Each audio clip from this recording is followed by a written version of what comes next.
ఇవాళ సుప్రీంకోర్టులో మన తరపున వాదించడానికి గవర్నమెంట్ తరపున అలాగే ప్రజల తరపున కొల్లేరు ప్రజల తరపున వాదించడానికి సుప్రీంకోర్టు ఒప్పుకునింది.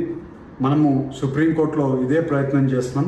ఆ ప్రయత్నానికి ఇవాళ ఎమ్మెల్యే గారు కామినేని శ్రీనివాస్ గారు, అలాగే దిందలూరు ఎమ్మెల్యే గారు, అలాగే ఉంగటూరు ఎమ్మెల్యే గారు, అలాగే గన్ని వీరాంజనేయులు గారు, అందరు ఎమ్మెల్యేలు, కొల్లేరు దగ్గర ఉండే ఎమ్మెల్యేలు అందరూ కూడా చాలా వరకు మా వెనకాల ఉండి, అలాగే లాయర్స్తో మాట్లాడడమైనా కానివ్వండి, ఢిల్లీలో ఫాలోఅప్ చేసుకోవడమైనా కానివ్వండి, ఇవాళ మన అందరి కొల్లేరు ప్రజలందరికీ కూడా కొంచెం విసులుబాటు వచ్చింది.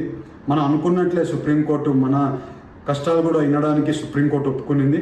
ఇవాళ మళ్ళీ ఈ కేసు అయిపోయింది అనుకునే కేసుని మళ్ళీ మొదటికి తీసుకొని వచ్చాం. ఇవాళ నుంచి ఈ కేసుని మళ్ళీ ఒక లైన్లో పెట్టి కరెక్ట్గా సిస్టంలో తీసుకొని వెళ్ళేట్లు ప్లాన్ చేస్తున్నాం. మేమందరం కూడా ఇవాళ కామినేని గారు కూడా చాలా ప్లాన్ చేసుకుంది. మేమిద్దరం మొన్న సీఎం గారు వచ్చినప్పుడు ఇద్దరం మాట్లాడుకున్నాం. సీఎం గారికి కూడా చెప్పాం. అదైపోయిన కామినేని గారు మేము మాట్లాడుకుంది ఢిల్లీలో ఎలా చేసుకోవాలో ఏం చేసుకోవాలో అని ప్లానింగ్ చేసుకుంది. కామినేని గారు కూడా అదే రకంగా మినిస్టర్ గారిని కూడా పిలిపించుకుంది.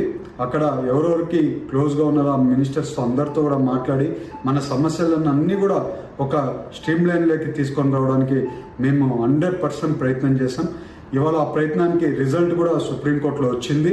అదే రకంగా మన గవర్నమెంట్ కూడా మన కొల్లేరు ప్రజల గురించి ఫుల్ సపోర్ట్ చేస్తుంది. మనకి సుప్రీంకోర్టులో కూడా ఇవాళ సుప్రీంకోర్టులో మన లాయర్ కూడా బాగా వాదించి అన్నీ కూడా పాజిటివ్గా వచ్చాయి.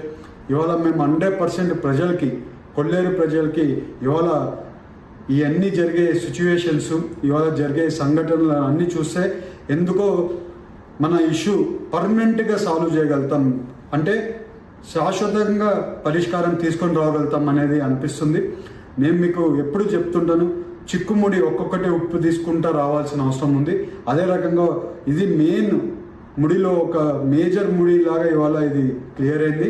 ఇప్పుడు ఇంకా వచ్చే రోజుల్లో మంచిగా పనిచేసి మేము ఎమ్మెల్యే గారు అందరం కూడా అధికారులతో పాటు అందరం కూడా కలిసి శాశ్వత పరిష్కారం గురించి ప్రయత్నం చేస్తాం. వచ్చే రోజుల్లో ఇంకా మీకు జరిగే విషయాలన్నీ కూడా మీకు చెప్తాను. 100% మేము చేసే కృషిలో ఇవాళ ఫస్ట్ మెట్టు సక్సెస్ అయ్యామని కూడా మీ అందరికీ చెప్తూ, ఇవాళ ఎమ్మెల్యే గారికి అలాగే అందరూ ఈ ఇష్యూని సాల్వ్ చేయడానికి ఎవరెవరు అందరూ కూడా పార్టిసిపేట్ చేసి కష్టపడి అందరూ కూడా చేసిన వాళ్ళు ప్రతి ఒక్కరికి పేరున ధన్యవాదాలు. అలాగే కొల్లేరు ప్రజలందరికీ కూడా మళ్ళీ మా ఎన్డీఏ కూటమి మీ శాశ్వత పరిష్కారం కోసం కష్టపడుతున్నామని మళ్ళీ